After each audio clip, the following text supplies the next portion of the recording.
oui, le 60e anniversaire, on vient de l'aborder, c'est le rapport Stora qui l'a ouvert. C'est le rapport Stora qui l'a ouvert, et le rapport Stora, c'est de lui dont je vais commencer par vous parler. Le rapport Stora, c'est 157 pages. 157 pages. Le rapport Stora, c'est 157 pages avec deux axes très clairs dans le rapport Stora. Le premier axe, c'est en effet une tentative de réconciliation franco-algérienne. C'est le premier axe du rapport Stora. Le rapport Stora, c'est d'abord fait pour la réconciliation franco-algérienne. Et le deuxième axe, c'est en fait l'insertion de la guerre d'Algérie dans la colonisation. En clair, c'est honte à la colonisation et la guerre d'Algérie ne devient qu'un aspect de la colonisation.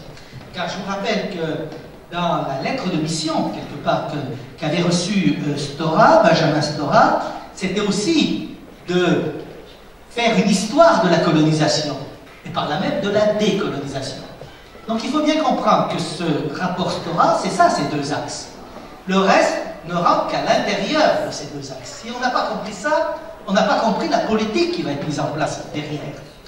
Et dans le rapport Stora, pour moi, il y a... Ce reportage vous est proposé par Acto Consulting, entreprise spécialisée dans la transformation digitale en Europe de l'Ouest et en Afrique centrale. Nos services, conseil et intégration Customer Experience, conseil et mise en place de vos programmes de carte de fidélité, outsourcing informatique. Retrouvez-nous au 15 rue d'Aïol 75001 Paris, sur www.acto-consulting.com, sur contact@acto-consulting.com et au 0033783987422. Acto Consulting.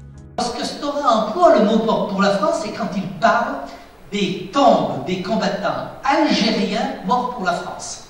Parce qu'il va faire une proposition là-dessus. Il va faire une proposition dans ce rapport.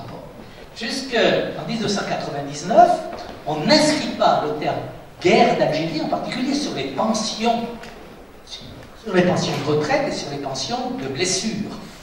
Et c'est simplement en 1999 qu'on va reconnaître la guerre d'Algérie. Je vous signale que ce n'est pas tout à fait les mêmes pensions quand c'est hors guerre ou avec guerre. C'est aussi pour ça que le ministère des Finances freinait des cas de fer, lui pour des raisons qui n'étaient pas du tout symboliques, mais qui étaient purement financières, il freinait des cas de fer, la reconnaissance de ce qu'est la dernière annonce, c'est-à-dire de faire une commission d'historiens franco-algériens. Croyez-moi, je redoute. Je redoute, je vous le dis comme je le pense. Hein. C'est la dernière annonce qui a été faite, hein, je vous le rappelle. Hein. Ah mais l'Algérie, eux ils les tiennent leurs universitaires, nous pas. La grande différence elle est là. La France ne tient pas ses universitaires. L'Algérie elle les tient, ça je peux vous dire. Hein. Donc il y a une différence qui me semble évidente. Hein. Oh, ils trouveront. On en reparlera. On verra.